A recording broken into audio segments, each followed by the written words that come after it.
Bonjour et bienvenue sur MGTV. Je suis aujourd'hui en compagnie de Charles Dubu. Ouais. Et de Sébastien Rousseau qui nous a rejoint. Salut. Alors on va parler aujourd'hui du match France-Uruguay et puis de ce qui attend la France juste après, après les quarts de finale. On sait qu'en demi-finale ils vont rencontrer la Belgique, donc on va un petit peu parler. On va commencer par les compositions d'équipe avec dans les buts Lloris, à droite Pavard, dans l'axe Varane et Umtiti, à gauche Hernandez, en deux milieux récupérateurs Pogba, Kanté, sur la droite Mbappé, dans l'axe Griezmann, à gauche Tolisso et en attaquant pointe Giroud. Alors je vais commencer par me tourner vers Charles. Oui. Alors qu'est-ce que tu as pensé du match contre l'Uruguay? Sérénité, performance d'équipe. C'était net et sans bavure. La victoire est méritée de A à Z. Ça a sonné. Ouais. Et non, une des meilleures performances sous l'ère Deschamps depuis qu'il est arrivé. Je vois pas, toutes les lignes ont été sérieuses, que ce soit derrière, devant, que ça passe de Lloris à Giroud. Enfin, match vraiment complet et c'est de super bon augure pour la suite. Et notamment face à une équipe belge plus complète que l'Argentine, plus complète que l'Uruguay, et qui a en plus des joueurs qui peuvent faire la différence à tout moment. On va y revenir à la Belgique, voilà. On va s'arrêter pour l'instant sur l'Uruguay. Toi Sébastien, qu'est-ce que tu as pensé du match d'hier? Moi je vais rejoindre évidemment Charles sur la performance d'équipe générale. J'ai vu des types qui se tuaient pour le copain à toutes les lignes. Et j'ai vraiment vu une maîtrise technique qu'on n'avait pas vue depuis le début de la compétition avec la France. On avait vu toujours une France à réaction, et là on a enfin vu une France qui était capable d'ouvrir le score et de continuer d'avoir une maîtrise technique. Au rayon des bons points, voilà, évidemment, une fois de plus on va encore s'arrêter sur N'Golo Kanté. Évidemment. Qui porte l'équipe de France, je ne vais pas dire à lui tout seul, mais quasiment.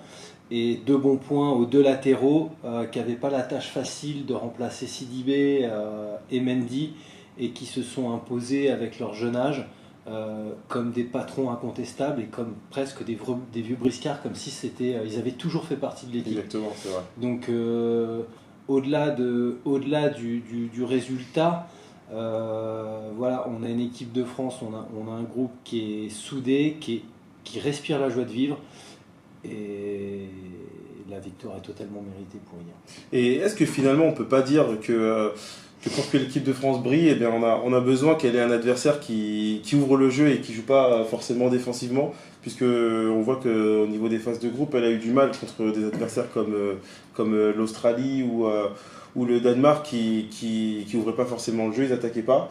Est-ce qu'on peut pas dire que voilà, l'équipe de France peut se révéler et peut montrer son vrai jeu face à une équipe qui joue aussi?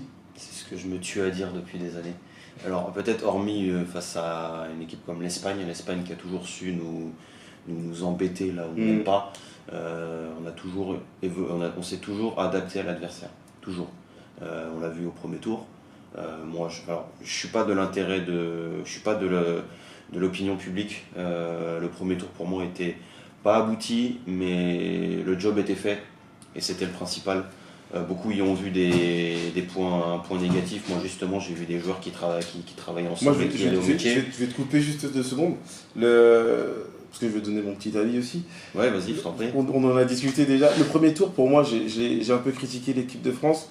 Pourquoi? Puisque avec les qualités qu'elle a, elle a pas su sortir du piège de l'adversaire, et c'est ce qui m'a déçu. Et au-delà de ça, c'est pas forcément la difficulté qu'il y avait à travers les matchs. C'est plus, par exemple, je sais que c'est ton joueur, mais je reviens sur Pogba, qui perdait des ballons qu'il n'avait pas à perdre. Il avait une certaine nonchalance que j'appréciais pas, et je sentais que Griezmann n'était pas bon, tout simplement. Griezmann n'était pas bon. Voilà, Griezmann n'était pas bon. Voilà pourquoi. Après, on a critiqué l'équipe de France, mais c'était vraiment une généralité. C'était pas tous les joueurs qui faisaient des erreurs. Ouais. Il y a eu la main d'Umtiti. C'est pourquoi on disait que l'équipe de France. C'est pourquoi on disait que l'équipe de France, au début, eh bien, ne jouait pas son jeu. Ouais. Tout simplement. Qu'est-ce que t'en penses, toi, Sébastien?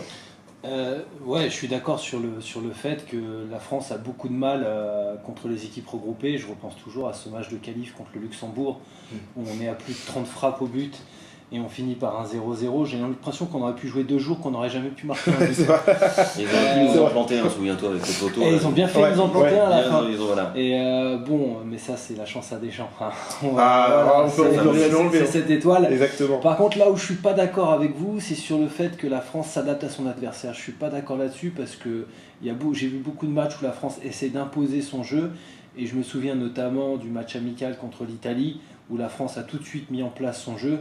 Et bon, l'Italie est très faible en ce moment, mais elle n'a pas existé. Et hier, c'était pareil. Rare quand même.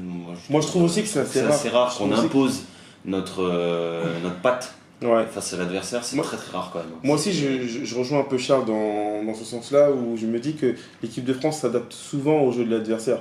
C'est-à-dire, elle a une équipe qui va jouer défensif, et ben, on va pas voir l'équipe de France aller de l'avant pour essayer de faire le jeu, etc. Et lorsqu'elle a une équipe où il y a des techniciens, il y a des joueurs qui vont vers l'avant, et ben, on voit l'équipe de France s'ouvrir et jouer le même jeu. C'est l'impression que j'ai.